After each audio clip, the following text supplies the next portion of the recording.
do Palácio Buriti, aonde vamos entrevistar o coordenador da juventude, Carlos Odas. Boa tarde, coordenador. Primeiramente, gostaria de parabenizá-lo o bom trabalho que tem feito com a juventude do Distrito Federal. Eu que agradeço a presença de vocês aqui e essa entrevista. Obrigado. Coordenador, gostaria de saber um pouco da sua caminhada antes de chegar à coordenadoria. Na verdade, eu fui militante da juventude, né, da temática de juventude já há algum tempo. Participei do projeto Juventude do Instituto Cidadania, que foi uma grande concertação, pactuação de sociedade civil em 2003, 2004, que propôs então a criação da Secretaria Nacional de Juventude, do Conselho de Juventude e da Política Nacional de Juventude, que foi criada pelo governo Lula. Quando o governo criou a Secretaria Nacional de Juventude, na época, em 2005, eu fui convidado então para ser parte da equipe da Secretaria Nacional de Juventude, compus essa equipe de 2005 até 2011, e em 2011 então eu vim para o governo do Distrito Federal e essa é a minha trajetória então como antes de ser coordenador de juventude. Certo. Qual é especificamente o papel da coordenadoria junto à juventude? O primeiro papel da coordenadoria de juventude: articular as ações de governo que dizem respeito aos jovens, né? Então, juventude é um tema intersetorial, é um tema transversal, né? Então, o tema está nas diversas secretarias e áreas de governo. Nosso papel é articular esse tema e propor novas ações também voltadas para a juventude. Então, isso que a gente vem fazendo. Sabemos que a história do Distrito Federal é marcada pelo descaso com a juventude. Porém, nesse atual governo, percebemos uma preocupação maior com os jovens do DF. Existe por parte do GDF uma preocupação especial com essa parcela da população? Eu acho que existe por parte do governo uma preocupação muito grande com a juventude. Agora, eu penso que as políticas de juventude são uma conquista dos movimentos juvenis, sobretudo no Distrito Federal, né? Apesar desse descaso, quer dizer, a juventude vem se mobilizando há muito tempo na cobrança dessas políticas, né? Então, se o governo agora acorda para esse tema, também nós temos que reconhecer que é força da mobilização dos jovens e das organizações juvenis em torno do tema. O GDF lançou vários programas que atendem aos jovens. Existe um projeto específico que seja o grande marco desse governo dentro da pauta de juventude? Olha só, há alguns dias o governador lançou um programa chamado Jovem Candango, né? Esse programa é um grande programa de aprendizagem. Então a aprendizagem é uma oportunidade de trabalho para jovens que ainda não tiveram uma primeira experiência de trabalho e que estejam no ensino fundamental ou no ensino médio, né? Esse programa Jovem Candango ele já está sendo estruturado, já está sendo implementado. Ele é implantado primeiro por meio das empresas públicas do Distrito Federal e depois ele vai ser implantado na administração direta. Então o Jovem Candango é uma iniciativa de oportunidade de trabalho ou de primeiro emprego para os jovens que mais precisam, né? No mesmo dia que lançou o Jovem Candango, o governador assinou um outro projeto de lei criando os centros de juventude, criando um outro programa chamado Renda Jovem de Cidadania, instituindo um comitê permanente das políticas de juventude e colocando o Conselho de Juventude, que já foi criado pela Lei 5.020/2013, como um dos elementos estruturantes da política de juventude. São 4 elementos estruturantes da política de juventude, então, segundo esse projeto de lei enviado à Câmara pelo governador.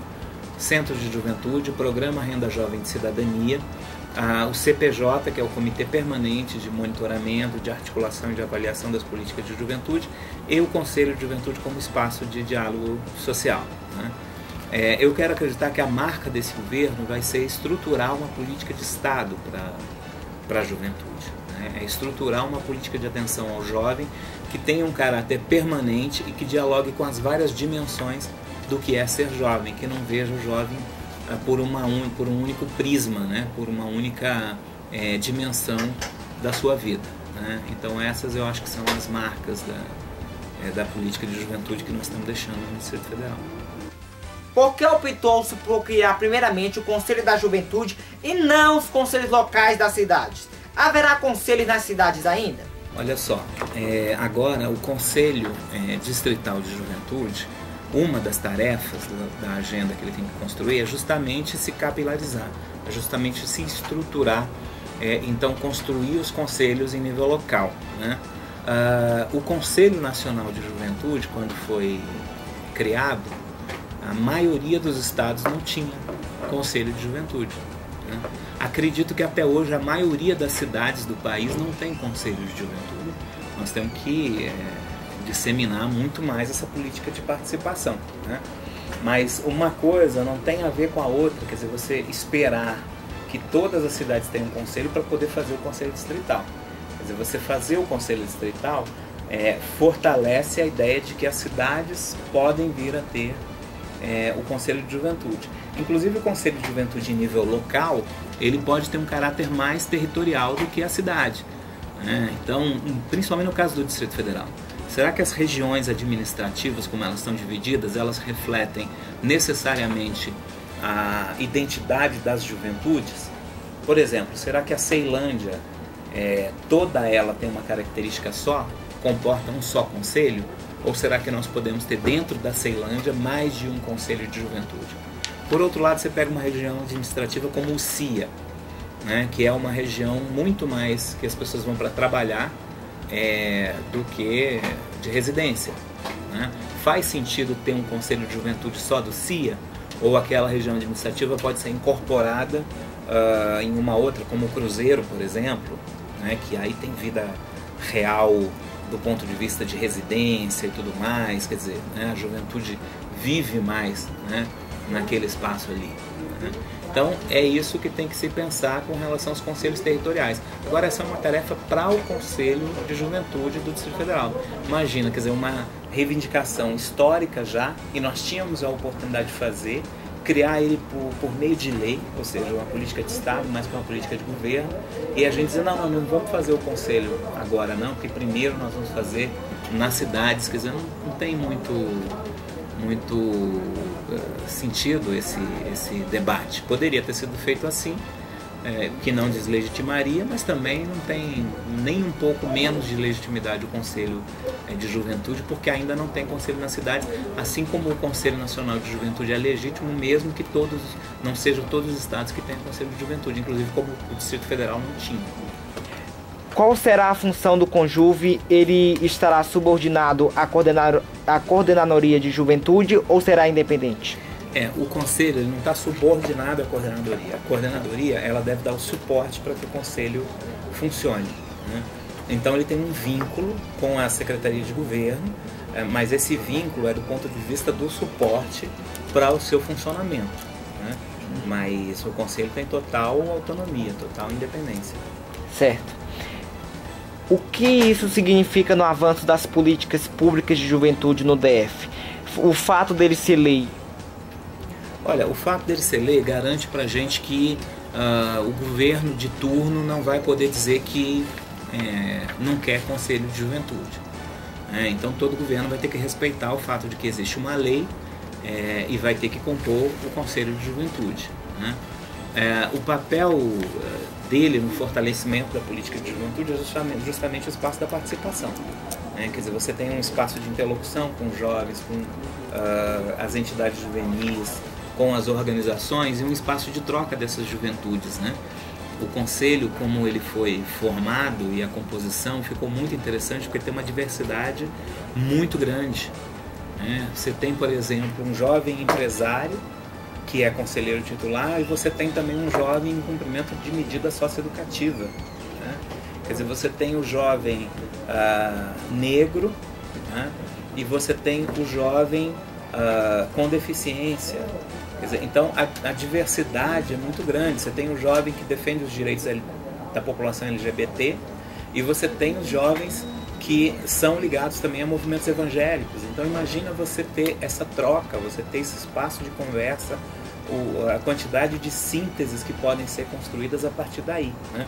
Então essas juventudes passam a ter um espaço real de troca, de intercâmbio, e isso é um avanço, sem dúvida.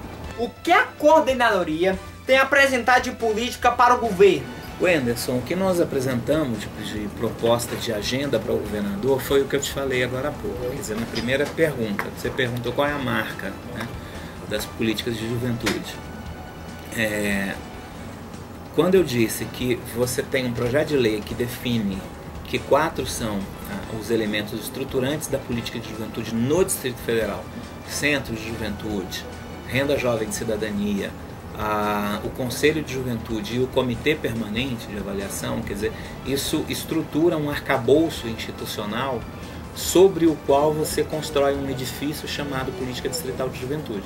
Então essas são as fundações desse edifício. Isso garante para você que você está fazendo uma política pública, de fato, que é uma política de Estado e que ela tem, primeiro porque está lá na lei, né? Isso que eu estou falando aqui não é só no âmbito do governo, quer dizer, foi enviado um projeto para a Câmara e esse projeto, então, pode se tornar uma lei, né? Segundo, que você tem aí todos os instrumentos necessários para estruturar a política de juventude. Você tem o Centro de Juventude como oportunidade de territorializar a política, de levar a política para o território, né? Ter um ponto de apoio às redes no território. Você tem o Comitê Articulador, que trata de que essa política continue sendo intersetorial e transversal, mas que tenha quem responda por ela, né? Você tem o Conselho como o espaço da participação, né? O espaço do diálogo, e tem o programa Renda Jovem para dizer o seguinte: esse lugar, esse locus de juventude é um lugar de articulação, mas também é um lugar de execução de ações. Então nós temos essa característica híbrida, né? Não é apenas meio, também é finalístico, também, né, pode fazer ações finalísticas.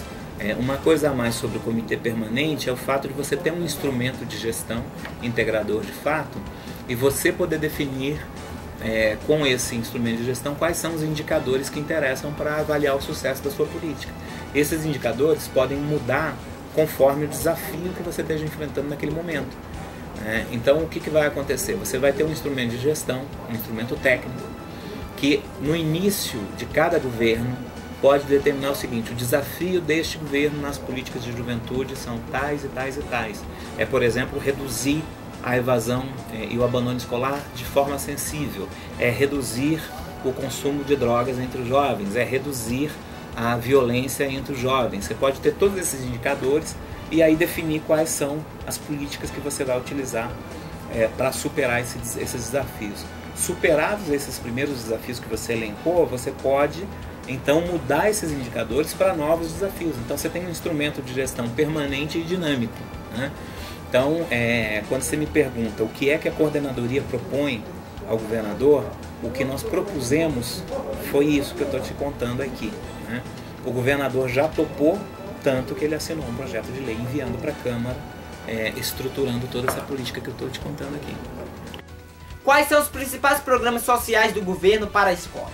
Os principais programas sociais do governo para a escola. E se a gente estiver falando do ponto de vista da educação, a principal ação de governo, que mais interessa ao governo, é aumentar a oferta do ensino em tempo integral. O desafio que esse governo tomou para si na educação tem sido esse. Então o governador Agnaldo Queiroz já inaugurou 23 escolas em tempo integral, né? A escola em tempo integral ela é um avanço, né? Sobretudo para o jovem que mais necessita da escola, da estrutura da escola, enfim, né? Então na educação eu diria que o desafio é esse, né? Ampliar a oferta do ensino em tempo integral e, por outro lado, o que interessa sobretudo a nossa juventude, ampliar a oferta do ensino técnico, né? Então a gente deve ter mais escolas de ensino técnico para serem inauguradas muito em breve, né?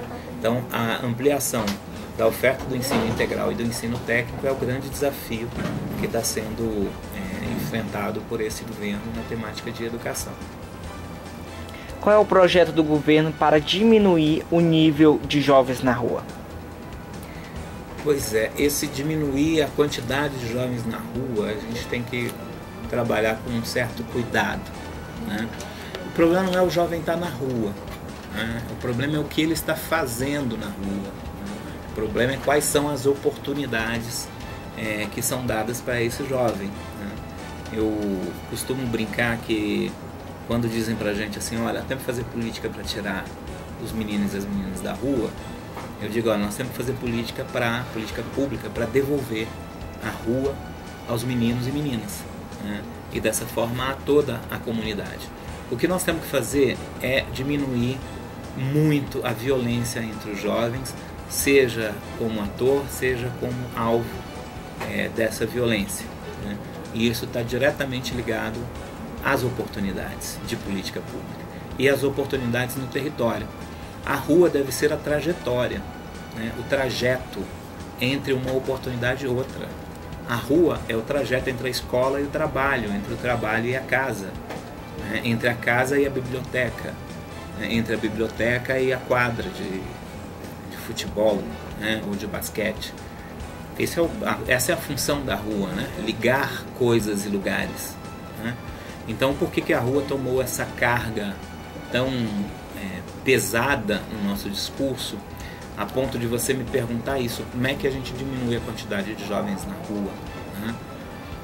Essa carga muito pesada que se dá é por conta da falta de oportunidades, é por conta dos riscos e das vulnerabilidades que a rua acaba representando, mas ela não devia representar nada disso. Ela devia representar isso que eu estou falando, simplesmente o caminho entre uma coisa e outra, né? Então o que nós queremos é diminuir essas vulnerabilidades e esses riscos. Se o jovem quer estar um tempo na rua, qual é o problema, né? Quer dizer, o jovem tem que ter tempo livre, ele tem que também aproveitar esse tempo. Nós tratamos na política de juventude o direito à mobilidade. O jovem tem que poder se locomover, né? O nosso jovem precisa tomar o seu território, né? Quer dizer, e tornar esse território público e trocar com outro jovem. Quando a gente faz um evento lá em Sobradinho, a nossa preocupação é que o jovem da Ceilândia pode não ir. Quando a gente faz o evento em Planaltina, a nossa preocupação é que o jovem de Taguatinga pode não ir, né? Pela distância, pelo bloqueio de acesso à mobilidade, né? À locomoção mesmo, né? Então, como é que nós vamos atuar para tirar da rua? Tirar da rua e colocar onde, né? É colocar todo mundo para dentro da escola? É colocar todo mundo para dentro de casa? É colocar todo mundo aonde? Não tem esse lugar que caiba todo mundo. A rua também é um lugar, né? O que nós precisamos é incidir sobre esses indicadores sociais que transformam a rua nesse símbolo ao qual a sua pergunta remete, como um espaço negativo. Ela não precisa ser, né? Nem deve ser. Mas estamos investindo em políticas para ocupar mais os jovens, isso sim, né? Quando eu te falei do jovem candango, por exemplo, que é uma oportunidade de trabalho, então ele vai estar num turno na escola, num outro turno ele vai estar aprendendo uma ocupação. Agora nós queremos que sobre tempo para ele, para também ser jovem, né? Que ele também tenha tempo livre. Então os contratos aí de aprendizagem no jovem candango, eles não vão passar de 4 horas por dia, por exemplo, para que ele ainda tenha tempo tanto para estudar quanto para fazer outras coisas. Quando nós colocamos o centro de juventude, as possibilidades do centro de juventude, quer dizer, um jovem pode passar horas no centro de juventude, seja navegando na internet, seja fazendo um curso de qualificação, seja editando um vídeo que ele produziu, ou qualquer coisa assim, né? Quando você dá essas ocupações, você se preocupa menos com o espaço da rua, porque aí sim a rua se torna caminho, a rua se torna ligação entre uma coisa e outra, né? E ela também pode ser um espaço educativo, no final das contas. O G1 publicou, há algum tempo atrás, exatamente assim: o governo avança nas formações de jovens no Brasil sem miséria. Por que ainda existe jovens na miséria? Existe como resultado de décadas e décadas e décadas de abandono. Não era para existir mais ninguém em situação de dificuldade do ponto de vista econômico no nosso país, né? Ou não com essa agudeza, né? Não com essa profundidade da gente dizer, olha, isso é miséria, isso é pobreza, ou isso é pobreza extrema, né? Não faz sentido num país com as possibilidades que o nosso país tem. Agora, é claro que aqui se demorou muito mais, e se demora ainda, para perceber as oportunidades que nós temos. o fato de que nós temos muitos jovens, por exemplo, na nossa população, é um ativo que o Brasil ainda não percebeu. Essa ideia de que nós temos muitos jovens e que isso projeta uma oportunidade para o país ainda não foi percebida profundamente pelos nossos gestores, pelos nossos administradores, pela nossa classe política.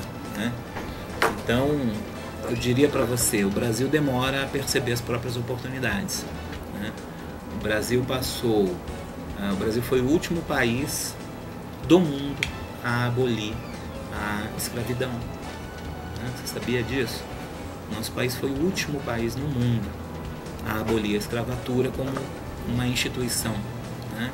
E demorou muito mais do que a abolição formal da escravatura para produzir políticas públicas que buscassem compensar. E até hoje, quer dizer, nós temos que fazer essa discussão na sociedade, porque há quem desqualifique as cotas sociais e as cotas raciais, por exemplo, para acesso ao ensino superior. Então ele demorou para abolir a escravatura, depois ele demorou para perceber que ele precisava compensar, que políticas públicas de Estado precisavam compensar toda uma parcela da população cuja miséria é resultado daquele processo. Então, se nós temos jovens ainda em situação de pobreza e de pobreza extrema, é resultado de décadas, ou poderia dizer de séculos, de desigualdade nesse país. Mas nós estamos vencendo esse desafio.